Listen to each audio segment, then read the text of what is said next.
So what happened to the Project Veritas? So, So that was the whole. Okay, so that was so. Yeah, you're right. There is a lot of caffeine in this. Project Veritas. So anyway, we had a lot of big wins, and James O'Keefe, he pioneered this craft of investigative journalism. Now, investigative journalism, undercover journalism had, of course, existed in the past. Mike Wallace had done it. My Grandpa Jake had done it, but it had never actually existed as a profession until James O'Keefe, along with his board members, his founding board members, Matt Tiermond, Joe Barton, and George Skakel, his hand-picked board, they created this. They institutionalized this craft, and I, being sort of a founding member, also helped. We didn't have a handbook for it. We had to learn all the lessons the hard way. And we went on from doing these acorn stories to doing these humongous stories. When we did the Democracy Partners, the Clinton story, that was that ended up, we were a 501c3 and ended up doubling our budget going into 2017. I think we were a $5 million company in 2016. And then we released Democracy Partners. I think overnight, practically, we became an $11 million company. And then ultimately, the last couple of years, we're talking, I think our last projection in our final year was 30 million. We were looking for 30 million. All the small donations? Yeah, mostly small donations. Yeah. Now, here's the thing. We were 501c3, and there are rules with a 501c3. And, we are answerable to the IRS. And because we're, and of course the IRS, being the IRS, well, there's good reason to believe that they will jump at any chance to shut us down. Of course, during the Obama era, Obama was going after groups like FOA, for instance, 501c3s, conservative organizations. And Obama's IRS was what was her name? Lois Lerner.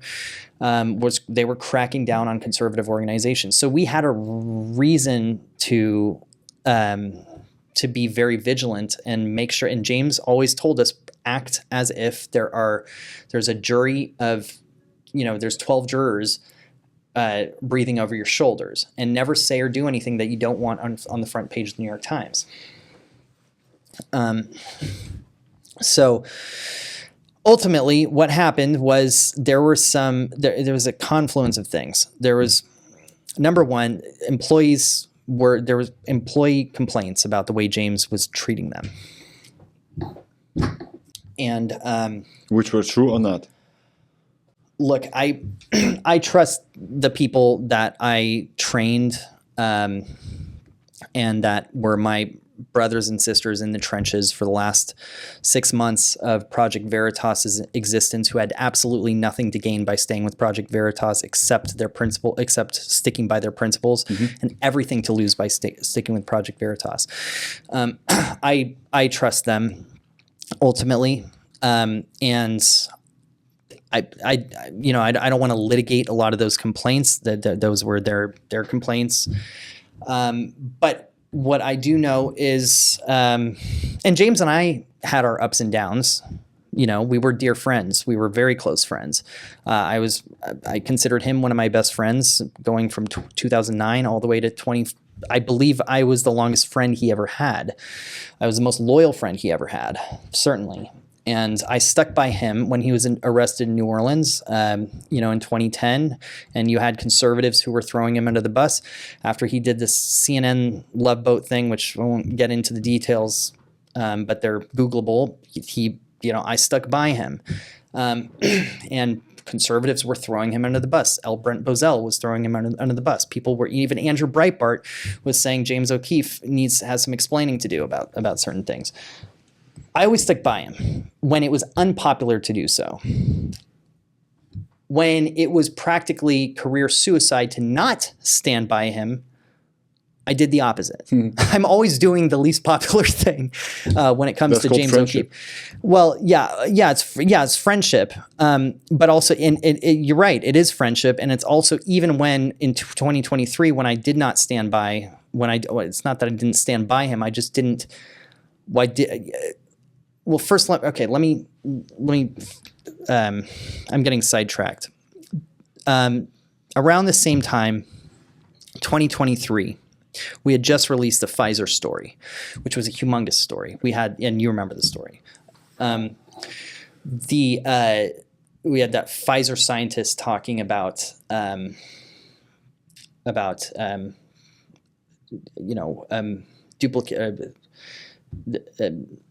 duplicating the virus, essentially doing what was the term? It's been a while. What was the term that they used? I mean, it was gain of function, but he had a specific term of art that he used. Anyway, that was a humongous story. And that was basically our peak, probably our biggest story ever. And around that same time, there was this, shortly after that, there was this very tumultuous meeting that I was not in, where and it was back at headquarters, and this is February 2023, and the CFO had this pattern of bringing to James's attention, James, you can't keep doing these things where you're having to pay the company back, where you're spending company money on personal allurement and having to pay the company back. For instance, and this is just a fact, there was a Christmas party, and James mentioned this in his farewell address, in his President's Day speech, that there was a Christmas party that was a Project Veritas company Christmas party, and it was given at this venue that was actually the venue for James's wedding. Had initially, but James had made an $11,000 down payment, I believe, on this on this wedding venue, and then the engagement broke off, and he, rather than eat the cost, he repurposed it to the venue for a company Christmas party so that the donor money would pay for it, which I enjoyed. It was a fun Christmas party. I wasn't complaining at the time. But Tom, the CFO, was trying to tell James, you can't keep doing this because the IRS, they look at stuff like this and they'll shut us down for any reason. And also at the same time, James was also had a fight with Barry Hinckley, who is the chief strategist, something officer anyway, about about the manner in which they were going to raise money. And James wanted him to email every single person at a party they had been at, asking for $20,000. And Barry was like, James, I've cultivated these donors for a long time. That's not the way I want to do it. These are my people. I'm not going to send them all an email asking for $20,000. And James fired him, and he also fired Tom, the CFO. Yeah. So who was saying, James, you can't keep doing these things where you have to pay the company back, because James was having to pay the company back. So James fired the CFO, which you can't fire the CFO if you're a CEO. CFO is board appointed, just like the CEO. It's technically board appointed. So James told the COO, Dan Strack, that he had a board buy-in to fire Tom. And Dan Strack was like, okay, well, so he followed up with a board buy-in with the board member that allegedly signed off on firing Tom, and that board member was like, I didn't authorize that. So it turns out that James had lied. He got lied. To fire, which he was not allowed to do. So that's when that triggered an emergency board meeting, and they sat James down, on February 6, 2023, and they said, okay, James, we love you. We want to continue this legacy. We want to continue Project Veritas. We want you to continue leading Project Veritas. You can't treat the employees the way you've been treating employees. And you can't fire the CFO without board approval and claim you had board approval. You can't do that. And then a whole number of things that they want to talk about with regard to the financials. Now, I listened to this board, James surreptitiously recorded this board meeting. He sent me the tape, and I listened to it. And James, I remember him texting me and calling me and during it and saying, how far are you into listening to it? And I was like, oh, I'm only 2 hours into it. It's a 6 hour board meeting. Yeah.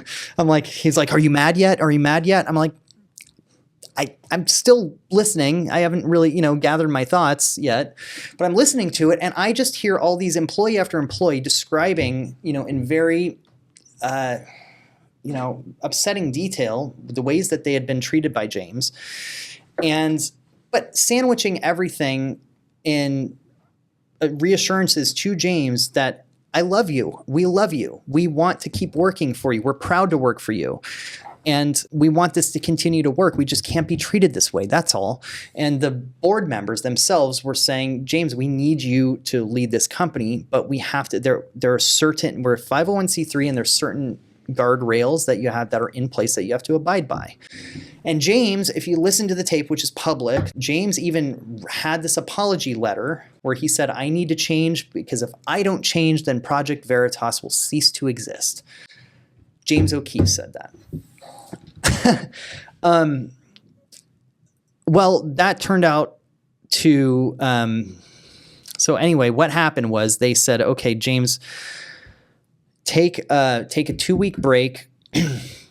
We will pay for, if you need to get some help, some mental help, health help, we will pay for that. And James was very thankful for that. If you listen to the tape, he was very thankful for that. And, very like, yeah, I need help. I need to change somehow because, I feel terrible about the way, Well, something happened. And James, by the way, called me that morning.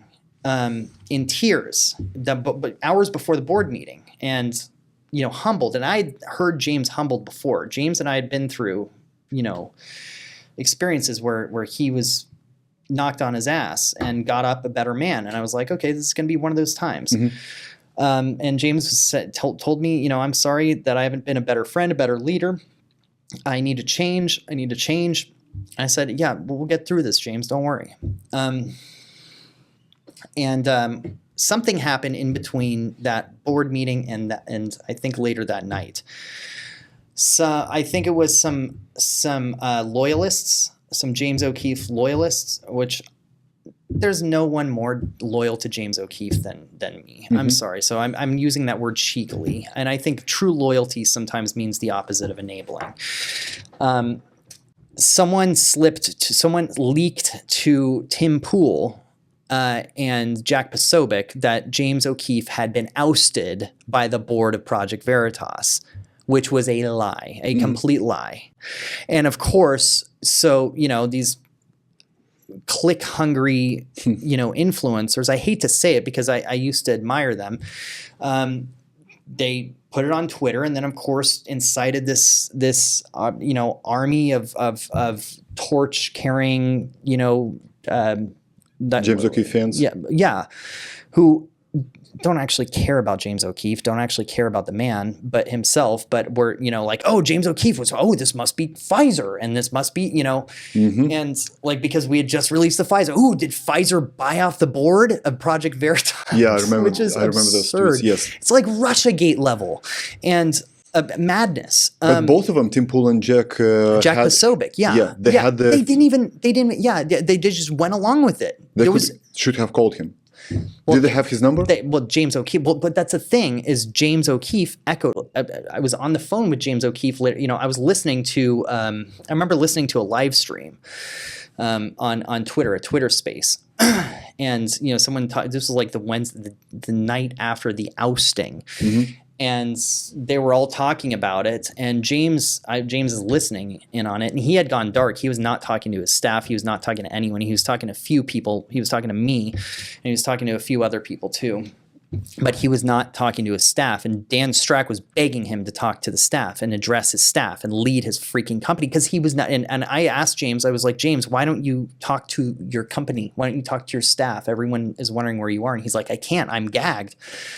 James, you're not gagged. I listened to the tape.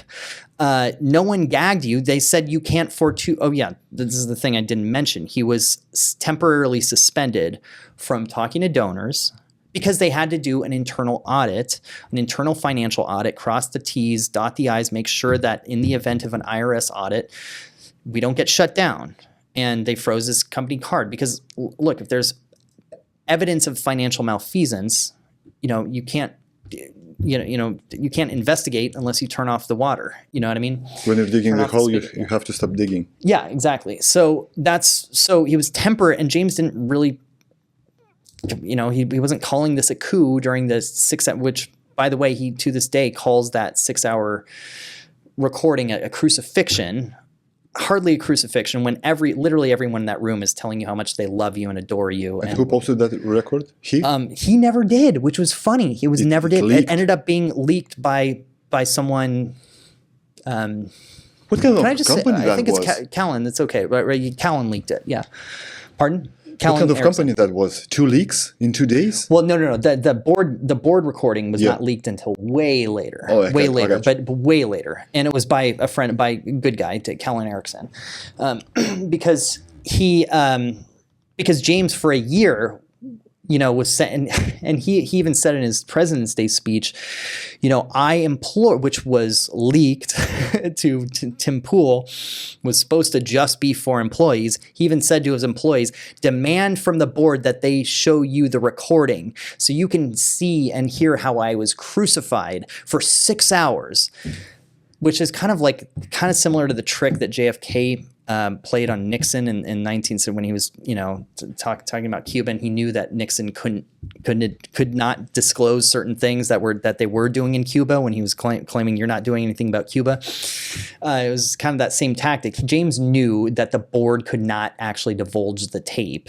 the tape that they recorded, because of employee protections and HIPAA laws. They could, he knew they couldn't do that.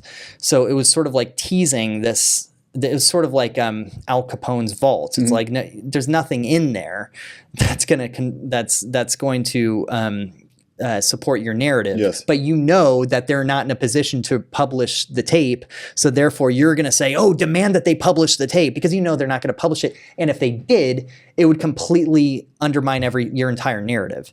So, which eventually happened. Yeah, eventually a year later, Callan Erickson gave it to some guys, which I apologize, I'm not. I'll plug their podcast, but Callan Erickson, he leaked that tape, and to his credit, which I'm glad he did, because I kept saying, why isn't James leak it? Why isn't James leak it? If it was such a crucifixion, why isn't he leak it?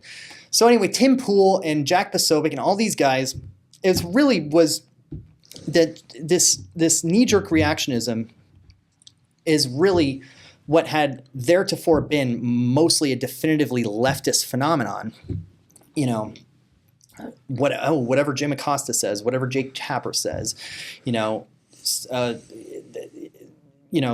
parrot army.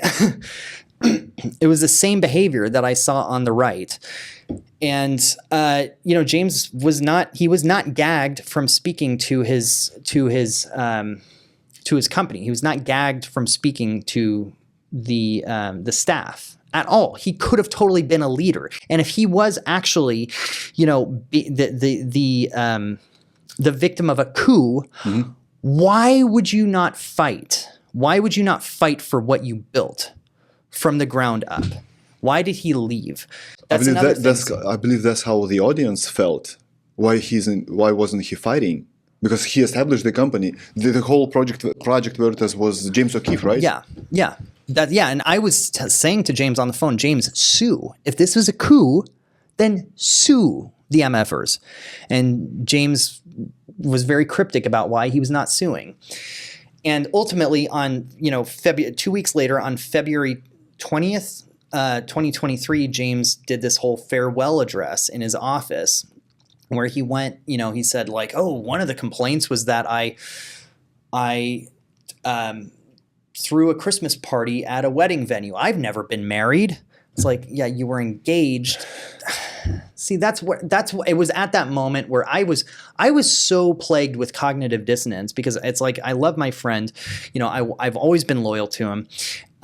I don't really know what's going on, but when he said that in the President's Day speech, I've never been married. What are they talking about? Gaslighting? I'm like, this is like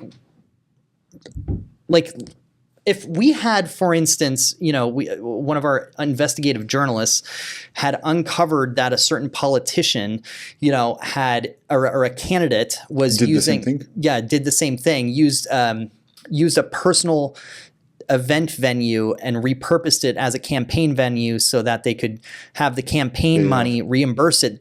James would call that content. Okay. So when he's up there gaslighting and also saying a number of things that I'm sorry, were not true. That's where I was like, I got into this business to tell the truth. Not to misinform, not to disinform. And that's where the line in the sand, to accidentally plug his new movie, was drawn. And and what's most unfortunate is that none of the people who followed him to OMGA, because he created this group called OMGA, while he was still an employee at Project Veritas, by the way, because he was never ousted, he was never fired. I mean, he was months later in May, but not according to the narrative that he was ousted in February. He remained on the payroll of Project Veritas for 3 months, and the only reason he was ultimately fired in May was because he had already 2 months prior created OMGA, O'Keefe Media Group, to compete with his own organization. And so, of course, we had a number of journalists who left Project Veritas to join him at OMGA, and because it was the cool thing to do at the time, and they were not apparently impressed by facts or interested or curious about what the facts of the situation were. They just were, well, this is what all the people on Twitter are saying to do, is follow James. This is what, the popular thing to do. I don't want Tim Pool saying that, saying mean things about me. So they all, of course, followed James. But the people who stuck with Project Veritas because of that original mission to tell the truth, to be devoted to the truth no matter what, no matter how unpopular, that team that James Lalino and I led for that last 6 months, the ones who stayed, while we had our, people who had idolized us for the past 10 years, calling us traitors, calling us sellouts, calling us Pfizer bought and paid for, backstabbers. We continued to do our jobs. We exposed groomers. We exposed pedophiles. We exposed corrupt politicians. We exposed, we had the Mayor Adams story a year before. Now it's all coming. Yeah. But we had that scoop a year ago. No one cared. Our audience didn't care because they were like, "Where's James? Where's James?" No James, no Project Veritas. So basically they idolized him. Yeah, it became about personality over principles. I believe that the same thing can happen to the Trump, because there are a lot of Trumpsters that will support him no matter what. Yeah. Even if he gets elected on November, right? He's still a man, so he can go full bananas. Yes. And lots of people just going to stand by him. That's not a good thing. That's true. Fortunately, in my opinion, he has not gone bananas. But yes, you're right. What this unveiled to me is that there is this cult of personality on the right. When we started in 2009, the cult of personality was around Obama. Yes, and it was around the idol worship, the idolatry was a phenomenon of the left. And of course it carried its way up till through its to this day, it's like, oh, well, Stephen Colbert says that I should get vaccinated, so therefore I should get vaccinated. Or, so-and-so says to hate Trump, so therefore must hate Trump. Taylor Swift says we have to vote. Taylor, there you go. That was like a left, and conservatives were about principles over personalities. Well, there is unfortunately this, and this is coming from someone who actually cares about James more than any of these sycophants and these clout chasers and these people, these enablers, and who don't actually care about him. This is coming from his actual friend, who actually likes him, actually cares about him. Do you keep in touch with him? No, because we haven't talked since he left. Yeah. What do you think has changed in his attitude? That was the breakup. What has changed? What was the reason he changed that way? Was it the breakup? I don't. But between him and in Project Veritas. Yeah. I mean, so he started acting differently, right? Asking for money, asking to send an email to ask for 20,000. Yeah, I don't know. I mean, I'm not gonna litigate the details of it too much because I don't know. All I know, it's between him and God. All I know is that the narrative that he manufactured during that time, during February 2023 on, was not accurate, and he hurt a lot of people. A lot of people who just wanted to do the right thing. Matt Tiermond, who was 86th from the War Room, who was a frequent guest on the War Room, who was friendly with Jack Posobiec. Jack Posobiec, I believe, was closer to Matt Tiermond than he ever was to James O'Keefe. Steve Bannon, who I used to work for, who I admired, and was closer to Matt Tiermond than he was to James O'Keefe. 86th Matt Tiermond from the War Room after this all happened, and went along with the narrative that Matt Tiermond was a backstabber who, betrayed James O'Keefe and ousted him and was possibly bought off by Pfizer. How do you realize that's an actual person whose life you're destroying, and the death threats that Matt Tiermond got? He got actual credible death threats that he had to report to the FBI. Really? Nazi gangs in Miami, according to what Matt told me. I read the people who threw him under the bus without questioning, without asking, just asking. Tim Pool did not call any of us. He did not even attempt to get the other side of the story. He just went along with it. Well, this is, why? He just wanted to break the news? It was the popular thing to do. It was the popular thing to do. Personalities over principles.